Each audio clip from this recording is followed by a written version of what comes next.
प्राथमिक शिक्षक भर्ती वर्ग 3 रिलेटेड जो महत्वपूर्ण अपडेट पर, चूँकि आज 7 जुलाई 2026 है और आज मध्य प्रदेश हाई कोर्ट की डिवीज़न बेंच में, यानी दोस्तों जो केस नंबर है, एक मिनट, केस नंबर क्या है, 7069 रिट अपील है ये। तो दोस्तों आज डबल बेंच में सुनवाई होने जा रही थी और जिसको लेकर के लगभग 28 से 30 मिनट सुनवाई होती है और इसमें जस्टिस बीपी शर्मा और जस्टिस अनंत पाठक की बेंच पर केस की सुनवाई हुई। केस में दोस्तों नतीजन की बात कर रहा हूँ मैं, टोटल 28 से 30 मिनट टाइम वेस्ट हुआ और सबसे ज़्यादा रूप रहा वकील जो हैं उन्होंने टाइम वेस्ट किया। पता नहीं क्या क्या बोलते रहते हैं, ना तो जज को समझ में आता, ना आजू बाजू वालों को, और हंसी का पात्र बन जाते हैं। जज ने कहा, हालांकि आपने वीडियो देखा होगा, वीडियो में उन्होंने बोला था ना, है बहाना और सब पर निशाना, ऐसा कर करके उन्होंने ठाके लगाए। मतलब कोई पॉइंट वाली बात होती नहीं, बस टाइम, बहुत सारा चीज़ टाइम टेकिंग हो जाती है।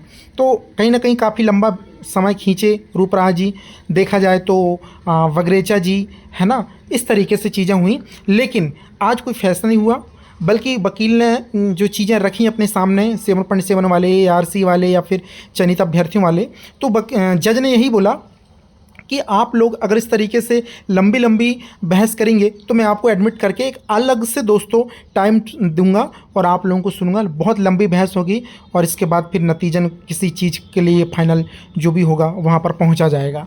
फिर ऐसी बातों पर उन्होंने कहा, एक काम करो, हम टुमारो यानी कल सुनते हैं लंच के बाद। और दोस्तों आप लोगों का केस कल 36वें नंबर पर लिस्ट हो गया है, यानी जितने भी केस हैं कनेक्टेड, और रोशनी ठाकुर हो, चाहे वो सुरविंदर हो, या जितने भी नीचे परमार वगैरह जो भी क्या हैं वो सारे कनेक्ट हो गए। यानी टोटल 36वें नंबर पर आप लोगों की सुनवाई जो है कल लंच के बाद ही, लगभग 4 के समथिंग आप लोगों का नंबर लगेगा तो सुनवाई होगी। और कल देखते हैं क्या लंबी बहस होगी फिर और किसी डिसीजन पे नहीं पहुंचेंगे, या कल ना कोई फैसला सुना दिया जाएगा।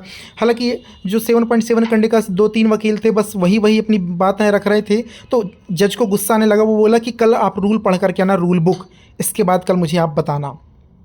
एक चीज़ और मुझे समझ में नहीं आई कि चयनित अभ्यर्थियों की तरफ से जो वकील लगाया गया था, इतना सारा केस लगाने के नाम पर चंदा लिया गया, इस चंदा का मुझे समझ में नहीं आया कैसा वकील किया गया। मात्र 20 मिनट लगभग जो है केस में वो प्रेजेंट हुआ और 20 से ही चला गया और अपनी बातों को उतनी मजबूती से रख ही नहीं पा रहा है। चूँकि बात तो यही हुई थी कि डॉक्यूमेंट वेरिफिकेशन का जो है दोस्तों ऑर्डर आनी चाहिए, यानी जो चयनित अभ्यर्थी उनकी कोई गलती नहीं इस मामले पे।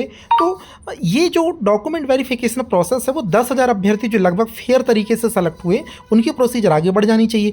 बाकी रहा सवाल 7.7 करने का, मिस्टेक को अंदर करना बाहर करना, ये आप सुनिए और इनका मैटर आप निपटाइए। हमारा तो DV का ऑर्डर करके जो है हमें आगे का प्रोसीजर बढ़ाइए। इस तरीके से क्यों नहीं बोल रहा वकील, मुझे ये चीज़ समझ में नहीं आ रही है। बस 7.7 कंडिका, इन चीज़ों पर ज़्यादा बहस हो रही है। मैं कहता हूँ जो फेयर तरीके से हुआ है सेलेक्ट, उससे आगे बढ़ना चाहिए ना। जज के सामने बार बार वो बात रखनी चाहिए, भाई आपने पैसा लिया है, आप वकील है तो ये बात रखिए। या पिटिशनर खुद चंदा लिए और पिटिशनर खुद ढंग से इस चीज़ क्यों नहीं वकील से जो है कम्युनिकेशन हो पा रहा है या चीज़ें नहीं रख पा रहे हैं वकील, मुझे ये समझ में नहीं आता। लोग चंदा दिए हैं, बार बार पूछें, और आप पिटिशनर हैं, आप खुलकर आइए सामने, बताइए लोगों को कि क्या मामला है, क्या है। ग्रुपबाजी करके ग्रुप लॉक करने से कुछ नहीं होगा भाई, सामने आइए, अपनी बात को रखिए, स्पष्ट कीजिए, लोग प्रश्न खड़े कर रहे हैं। तो ये चीज़ भी थी आज मैंने देखा।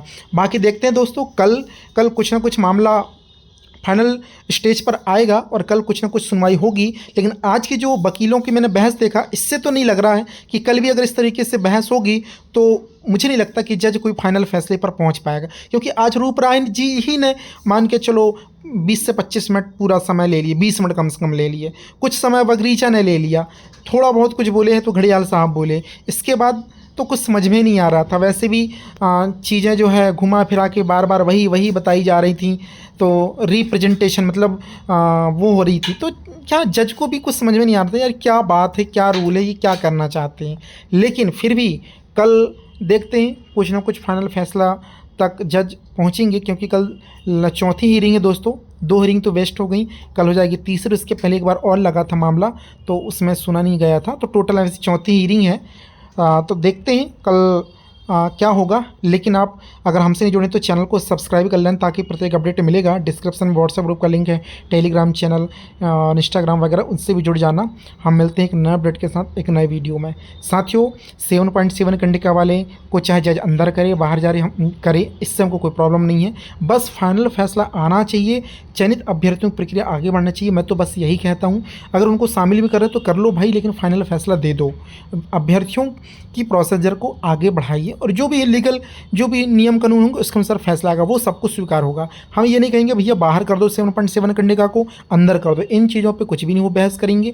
जो फैसला सुनाएगा जज सुनाएगा, वो हम सबको स्वीकार करना होगा। लेकिन अभ्यर्थियों की तरफ से बार बार ये चीज़ कमेंट आ रहा है कि सर फाइनल होना चाहिए, फाइनल होना चाहिए।